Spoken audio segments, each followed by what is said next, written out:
मित्रों नमस्कार। मैं अखिलेंद्र कुमार, पूर्व डिप्टी कमिश्नर दिव्यांगजन सशक्तिकरण विभाग उत्तर प्रदेश लखनऊ से आपके बीच में आज बृहस्पतिवार को फिर से आया हूं और आपके साथ जो पिछले एपिसोड में मैंने चर्चा की थी उसमें ये मैंने बताया था कि अगले एपिसोड में मैं आपको ऑटिज्म स्पेक्ट्रम डिसऑर्डर, जो आपने अक्सर सुना होगा आजकल ऑटिस्टिक बच्चों के लिए ऑटिज्म के नाम से सुना होगा या एएसडी के नाम से सुना होगा, और सेरेब्रल पॉल्सी के लिए मैंने आपको बताया था कि right to persons with disabilities act 2016 में जो हमारी दिव्यांगताएं 21 हैं उनमें से मुख्यतः विशेषकर ऑटिस्टिक या ऑटिज्म स्पेक्ट्रम डिसऑर्डर पर हम चर्चा करेंगे और सेरेब्रल पॉल्सी पर भी चर्चा करेंगे। साथ ही आज हम लगभग 21 में से जो मुख्य नई और विशेष जो जानकारी के लिए दिव्यांगताएं थी मैंने उस पर पूर्ण चर्चा कर दी है। इनमें से किसी पर भी अगर आपको कोई डाउट हो, कोई बात हो तो आप मुझे मेल पर और अपने कमेंट्स पर लिखकर भेज सकते हैं और उसको मैं पुनः सविस्तार विवरण फिर से एक बार आपके लिए बता दूंगा। इसके साथ ही एक बात ये भी हुई थी कि कुछ हमारे दर्शकगण और श्रोतागण जो हैं वो यूडीआईडी कार्ड के संबंध में परेशान हैं और उसके संबंध में कुछ जानकारी जानना चाहते हैं। उनकी जो कुछ कठिनाइयां हैं, कुछ समस्याएं हैं, उस पर भी आज हम चर्चा करेंगे। तो सबसे पहले मैं आपको ऑटिज्म स्पेक्ट्रम डिसऑर्डर के बारे में बताना चाहता हूं कि ये स्वलीनता कहलाती है। जो स्वलीनता है मस्तिष्क विकास के दौरान जो एक बालक में विकार आ जाता है, स्वपराणता टाइप की भी जो है चीजें आ जाती हैं, उनको हम ऑटिस्टिक या ऑटिज्म के नाम से जानते हैं। मस्तिष्क के विकास में जब बाल अवस्था होती है और तमाम चीजें तो गर्भावस्था से ही प्रारंभ हो जाती हैं, तो इस प्रकार के जो बच्चे होते हैं वो आपने देखा होगा, बच्चे थोड़ा सहमे हुए होते हैं, वो सीमित दायरे में मूवमेंट करते हैं, सबसे मिलते जुलते नहीं हैं, उनका जो है दोहराव युक्त व्यवहार होता है, एक ही चीज को कई बार करेंगे। अगर उंगली मुंह में डाल रहे हैं तो कई बार ऐसे डालते रहेंगे या हाथ हिला रहे हैं तो हिलाते रहेंगे। मतलब वो एक अपने में स्वलीन रहते हैं, अपने में गुमसुम रहते हैं और अपने में ही मस्त रहते हैं, दूसरे से ज्यादा इंटरेक्ट नहीं करना चाहते। वो 3 वर्ष पूर्व की जो अवस्था है ये ही इस समय स्वलीनता के लिए सबसे ज्यादा खतरनाक है। 3 वर्ष की अवस्था के पूर्व ही स्वलीनता का प्रारंभ हमने देखा है कि हो जाता है कई बच्चों में, और इसको एस्पर्जर सिंड्रोम भी हमने जो है इसके संग देखा है कि एस्पर्जर सिंड्रोम में भी तमाम सारे ऐसे लक्षण हैं जिसमें बच्चा आई कांटेक्ट नहीं करता है, आपसे आंख से आंख मिला के बात नहीं करेगा और अपने सामने जो बैठा है उसके तरफ देखेगा नहीं, उससे बात करने से कतराएगा, उससे मिक्सअप नहीं होगा, अपने दोस्त यारों से मिक्सअप नहीं होगा। इवन जब वो क्लास में रहता है तो शायद वो केवल टीचर पे तो ध्यान दे, बाकी अपने पीयर ग्रुप से, अपने दोस्त यारों से उनके संग ना खेलना चाहेगा, ना उनके संग लंच करना चाहेगा, ना उनके संग कोई मूवमेंट स्पोर्ट्स किसी में भी पार्ट नहीं लेता है और बातचीत तो बहुत ही कम करना चाहता है। उसका एक सीमित दायरा सा बन जाता है। घर में भी वो अपने भाई बहनों से भी बहुत ज्यादा लड़ता झगड़ता भी नहीं है, ना उनसे बातचीत करता है। खाने की भी तरीके उसके अपने अजीब तरीके की हैबिट्स होती हैं, वो एक अजीब तरीके से अपने हिसाब से खाता है। जैसे अन्य बच्चे सामान्यतः खाते हैं, वो उसको खाने में उसको मजा नहीं आता है, वो अपने ढंग से खाना चाहता है, अपने तरीके से बैठना चाहता है, अपने तरीके से भोजन का आनंद लेना चाहता है और मेन उसमें एकांतवास अवश्य चाहता है। तो ये हाइपर भी कुछ एक्टिव होते हैं, कुछ बच्चों को देखा गया है, या बहुत साइलेंट भी होते हैं। हाइपर एक्टिव भी होंगे या बहुत अधिक साइलेंट भी होंगे। तो ये जो है चीजें हैं, इनके मेन जो कारण हैं वो ये क्यों होता है, ये मस्तिष्क की जो गतिविधि है उसमें असामान्यता जो पैदा हो जाती है। मस्तिष्क के अंदर तमाम सारे ऐसे रसायन पाए जाते हैं जिनमें जो एक रसायन का तालमेल होता है, जो उनमें घालमेल हो जाता है। जन्म से पहले ही विकास सही नहीं होता है। ऐसे मस्तिष्क के जो रसायन हैं, जो तमाम सारी उसके अंदर असमानताएं हैं, वो पैदा हो जाती हैं, विद्यमान हो जाती हैं।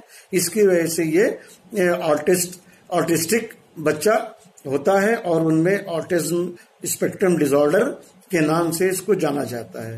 तो एक ये दिव्यांगता है और इस दिव्यांगता की अब पहचान बहुत व्यापक रूप से हो रही है। ऐसे बच्चे भी तमाम सारे, अब चूंकि जांच होने लगी है तो जांच के उपरांत ऐसे बच्चों की बहुतायत संख्या देखने को मिल रही है और ऐसे बच्चों को हम स्पेशल स्कूल में पढ़ाकर उनको अपने मुख्य धारा से जोड़ने का प्रयास कर रहे हैं। ऐसे अभिभावकों को जिनके बच्चे इस प्रकार के हैं, उनको ये महसूस करने में या स्वीकार करने में देरी नहीं करनी चाहिए कि हमारा बच्चा ऑटिस्टिक है। जितनी जल्दी वो इस बात को स्वीकार करेंगे, उस बच्चे में तमाम सारे डेवलपमेंट ग्रोथ होंगे और तमाम सारे उसकी चीजों की बढ़ोतरी और एक अच्छाई के रूप में होगी। तो बच्चा एक सामान्य रूप से ही सारे कार्य कर सकता है। ऐसे बच्चे बहुत सारे देखे गए हैं जो आगे चलकर बहुत अच्छी अच्छी नौकरियों में भी गए हैं। उन्होंने अपनी पूरी पढ़ाई लिखाई भी पूरी करी है, परंतु उनके जो अपने हैबिट्स हैं वो बने हुए हैं। उनसे कोई फर्क नहीं पड़ता कि उस हैबिट से वो किसी समाज को या किसी को हानि पहुंचा, वो अपने आप में स्वलीन है। दूसरा, मैंने एक आपको दिव्यांगता और बताई सेरेब्रल पॉल्सी की, जिसको प्रमस्तिष्क पक्षाघात भी कहा जाता है। मतलब सेरेब्रल का मतलब है कि मस्तिष्क के दो पार्ट होते हैं, तो दो पार्ट वो हैं, और पॉलिसी का मतलब है जो क्षतिग्रस्त हुए हैं। तो आपने प्रमस्तिष्क की पक्षाघात को मैं बता रहा हूं। पक्षाघात तो आप जानते ही हैं कि लकवा होता है। बहुत सारे लोगों को आपने देखा होगा कि शरीर में लकवा मार गया, आधा शरीर बेकार हो गया, उनका आधा शरीर काम नहीं करता है, हाथ पैर लुंज पड़ जाते हैं। तो वो जो एक लकवा पड़ता है, पैरालिसिस अटैक होता है, उसकी जगह ये प्रमस्तिष्क की पक्षाघात मतलब माइंड में लकवा पड़ना, मस्तिष्क में लकवा अगर पड़ जाता है तो ऐसे बच्चों के मूवमेंट में बहुत सारी गतिविधियों में कठिनाइयां आती हैं। 1760 में एक सर्जन थे विलियम लिटिल, जिन्होंने कुछ बच्चों में इस प्रकार के लक्षण देखे थे कि उनके हाथ पैरों में जकड़न देखी थी, कड़ापन देखा था उनकी मांसपेशियों में। मतलब अगर उनका हाथ है और उसको सीधा कर रहे हैं तो वो सीधा नहीं होता था, उसमें मांसपेशियों में इतनी अकड़न थी कि वो अगर ऐसे है तो ऐसे ही रहेगा, उसको बहुत मुश्किल से सीधा किया जा सकता है। तो इसके जो देखने के बाद से ये चीजें पता चली कि इस प्रकार की बीमारी से ये प्रमस्तिष्क के पक्षाघात, चूंकि माइंड में लकवा हो गया है, पक्षाघात हो गया है, उसकी वजह से जो हमारी सारी तंत्रिकाएं हैं, जो मांसपेशियां हैं, वो ऐंठ जाती हैं। इसके मेन जो लक्षण है वो ये है कि पैरों में जकड़न हो जाती है, पैर आपने देखा होगा टेढ़े हो जाते हैं। कुछ बच्चे जो हैं ऐसे करके चलते हैं, ऐसे हिलते भी रहते हैं और ऐसे कर, वो अपने उसका जो बॉडी का कोऑर्डिनेशन है वो सही नहीं हो पाता है। अगर वो सीधे चलना चाहता है परंतु उसकी बॉडी जो है वो एक अलाइनमेंट में नहीं चल पा रहा है, इसलिए उसमें टेढ़ापन महसूस होता है, उसको चलने फिरने में कठिनाई होती है। हाथ व पैर में जो एक साथ काम करने का जो कोऑर्डिनेशन होता है वो नहीं बन पाता है। जन्म के समय शिशु या तो देर से रोया है या फिर उसके माइंड में जो है सांस लेने में ऑक्सीजन देर से गई, और एक क्षण भर की सावधानी से ही जो है इस प्रकार की चीजें हो जाती हैं। तो देर से रोना और देर से सांस लेना बच्चे के लिए एक घातक हो जाता है, समझ लीजिए। और सबसे बड़ा जो है ऑक्सीजन माइंड में अगर नहीं गई है, मस्तिष्क में ऑक्सीजन एक सेकंड के लिए भी देरी से गई है, तो समझ लीजिए इसका अटैक हो सकता है। और इसके साथ साथ मेंटल रिटार्डेशन का भी यही चीज मैंने आपको बताई थी पिछले एपिसोड में। तो ये चीज जो है इसके होने से बच्चे के शारीरिक विकास में जो माइलस्टोन्स हैं, जो डेवलपमेंट के माइलस्टोन्स हैं, जो उनके विकासात्मक तमाम सारे हमारे टारगेट्स हैं, वो विलंबित हो जाते हैं। उनमें बहुत ही डेवलपमेंट बहुत ही स्लो होने लगता है। शरीर में अकड़न आ जाती है, गर्दन नियंत्रण के बाहर हो जाता है, और माइंड और बॉडी का जो एक कोऑर्डिनेशन बनता है, माइंड का जो रिफ्लेक्स एक्शन आता है कि आपको पैर उठा के चलना है, तो परंतु उसका पैर नहीं उठ पा रहा है। काहे क्यों नहीं उठ पा रहा है? कि मांसपेशियों के अकड़न कीजिए, जो जकड़न है उसके शरीर में हाथ से। अगर वो खाना खाना चाहता है, माइंड कह रहा है कि आप खाना उठाइए और मुंह में डालिए, माइंड तो अपना रिफ्लेक्स एक्शन भेज रहा है, परंतु हाथ जो है उसको फॉलो नहीं कर पा रहा है, और उसके अकड़न की वजह से वो खाना भी नहीं पकड़ पा रहा है और मुंह तक लाने में उसको कठिनाई हो रही है। मुंह में भी ना दे पाए, वो हो सकता है यहां पर उसका हाथ लगे जाके, तो उसको हाथ पकड़ के उसके मुंह तक के लिए ये सब फिजियोथेरेपी, ऑक्यूपेशनल थेरेपी, इनमें सब में बड़ी मेहनत करनी पड़ती है। ऐसे बच्चों के साथ अभिभावकों को इनके संग दिन रात लगना पड़ता है, और सुबह से शाम तक इनको जितना मूवमेंट कराया जाता है उतनी ही फ्लेक्सिबिलिटी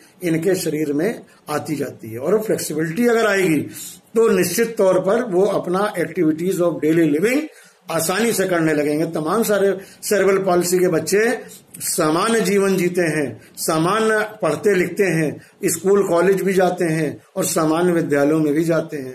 स्पेशल विद्यालयों के साथ साथ वो मुख्य धारा की शिक्षा भी ग्रहण करके अच्छी अच्छी नौकरियों में भी जा सकते हैं और जाते हैं। तो इनके लिए भी आरपीडब्ल्यूडी एक्ट में जो 4% का रिजर्वेशन है नौकरियों में, उसमें भी आप लाभ ले सकते हैं और इसका सीएमओ से सर्टिफिकेट बनवा सकते हैं। तो ये जो 40% के ऊपर की विकलांगता है उसका सर्टिफिकेट बनेगा सीएमओ का, और इसके अनुसार बच्चे को सामान्य शिक्षा भी मिलेगी। तो ये एक जो लक्षण थे, जो ये कारण थे, वो मैंने आपको बताए। इसी के साथ जो कुछ चीजों में इसमें ये होता है कि गर्भावस्था के दौरान माँ को कोई इन्फेक्शन हो गया, या माँ और बच्चे के ब्लड ग्रुप में जो है वो समानता नहीं होती है, अनुवांशिक जो है कुछ चीजें होती हैं हेरिडिटरी, उसकी वजह से भी जो है, या बच्चों को पैदाइश के समय पीलिया हो जाता है। अक्सर आपने सुना होगा कि पैदा होने के बाद बच्चे को जॉन्डिस हो गई, और जॉन्डिस के इलाज के लिए प्रयास किए जाते हैं सारे, परंतु उस दौरान ये अटैक पड़ जाता है और ऐसे बच्चों में ये चीजें आई जाती हैं। तो ये 2 दिव्यांगताएं जो पिछले एपिसोड में रह गई थी वो मैंने पूरी करी आज, और इनके साथ एक कुछ हमारे श्रोतागणों की और जो कुछ हमारे दिव्यांगजन हैं उनकी समस्याएं और कठिनाई थी यूडीआईडी कार्ड की। तो यूनिक डिसेबिलिटी आईडी कार्ड लेने के लिए बहुत सारे लोग ललायत हैं, परेशान हैं। उसके लिए परेशान होने की आवश्यकता नहीं है। आपको www.swavlambancard.gov.in इस साइट पर आप जाइए, चाहे साइबर कैफे में चले जाइए, वहां करवा लीजिए, या आप स्वयं अगर लैपटॉप और कंप्यूटर चलाना जानते हैं तो आप अपने घर पे इंटरनेट में गूगल वाला पेज खोल लीजिए और गूगल में आप ये वेबसाइट टाइप कर दीजिए www.swavlambancard.gov.in।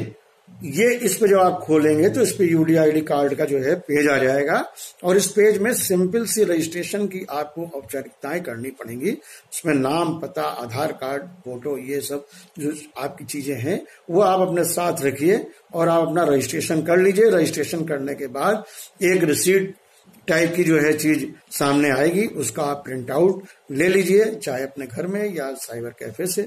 और इस प्रिंट आउट को लेके जब आप देखेंगे तो इसमें कुछ चीजें नीचे दर्शित होंगी कि आपको कौन से हॉस्पिटल में जांच के लिए जाना है, किस दिन सीएमओ के यहाँ आपको पहुंचना है। कई जिलों में सोमवार को सीएमओ, चीफ मेडिकल ऑफिसर का रजिस्ट्रेशन या डिसेबिलिटी सर्टिफिकेट बनाने का दिन होता है, और यूपी में सोमवार को ये तय कर दिया गया कि प्रत्येक सोमवार को मुख्य चिकित्सा अधिकारी के कार्यालय में और या निर्धारित हॉस्पिटल्स में इसका कार्ड बनेगा। तो सीएमओ के कार्यालय में भी एक आप जाएंगे तो एक सेल यूडीआईडी कार्ड का बना हुआ है, जहां पर एक कंप्यूटर ऑपरेटर निरंतर बैठता है, और अगर आपको कोई कठिनाई है तो आप सीधे जाके उनसे संपर्क कर लीजिए और अपना रजिस्ट्रेशन करवा लीजिए, और अपने जो सर्टिफिकेट है या कार्ड है उसको बनवाने के लिए। देखिए मेन बात यह है कि इस कार्ड से लोगों को ये लगता है कि ये कार्ड बनवा लेंगे तो हमारी सारे दुख दर्द कम हो जाएंगे, खत्म हो जाएंगे। परंतु मैं आपको बताना चाहता हूं कि यूडीआईडी कार्ड बनवा लीजिए, बहुत अच्छी चीज है, परंतु जो आपका मुख्य चिकित्सा अधिकारी द्वारा जारी प्रदत्त विकलांगता प्रमाण पत्र है वही अपने आप में बहुत सारी चीजों की पूर्ति करता है। चाहे आपको दिव्यांग पेंशन लेनी हो, चाहे आपको और तमाम सुविधाएं लेनी हो, चाहे आपको रेलवे का बस का कंसेशन पास लेना हो, चाहे आपको शादी विवाह का अनुदान लेना हो, कृत्रिम अंग वितरण के लिए कृत्रिम अंग आपको सहायक उपकरण लेने हो, जहां भी आपकी विकलांगता संबंधित परसेंटेज पूछा जाएगा तो आप सीएमओ का विकलांगता प्रमाण पत्र ही दिखा देंगे। उसको आप बढ़िया से लैमिनेट करा लीजिए फोटोकॉपी करा के और उसी को आप दिखाइए तो यूडीआईडी कार्ड की बहुत आवश्यकता नहीं रहती है। क्यों नहीं रहती है? बहुत सारे लोगों को यूडीआईडी कार्ड के बारे में जानकारी नहीं है। जिनको सुविधा देनी है उनको एक चीज सीधी सी मालूम है कि विकलांगता प्रमाण पत्र चेक किया जाना है।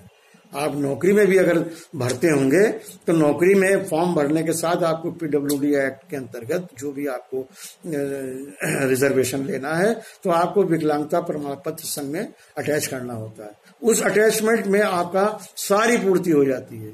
परंतु यूडीआईडी कार्ड अगर आप लेना ही चाहते हैं तो आप इस रजिस्ट्रेशन को कराने के बाद आपको जो डेट मिलेगी उसमें आप सीएमओ कार्यालय जाइए और उस डेट को सोमवार को आप वहां पर अपना 9 बजे पहुंच के अपना यूडीआईडी कार्ड के संबंध में जानकारी ले सकते हैं।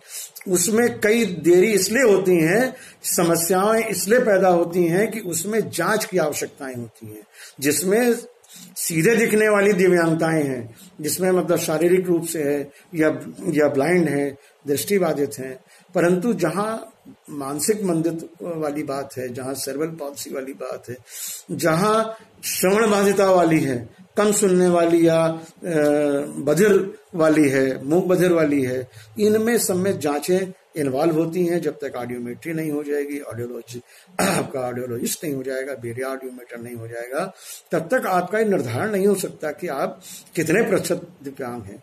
आपके मानसिक का बौद्धिक क्षमता का जब तक आकलन ना हो जाए, आईक्यू असेसमेंट ना हो जाए, तब तक आपको इसके बारे में तो ये सारी चीजें थी। इसमें आप परेशान होने की जरूरत नहीं है। आप एक बार ट्राई करिए, फिर अगर कोई प्रॉब्लम आती है तो मैं आपके बीच में फिर आऊंगा। आप पुनः फिर से अपने कमेंट्स, अपनी समस्या हमें भेजें, लिखें, मैं उसका निराकरण करने का पूरा प्रयास करूंगा। जय हिंद, जय भारत।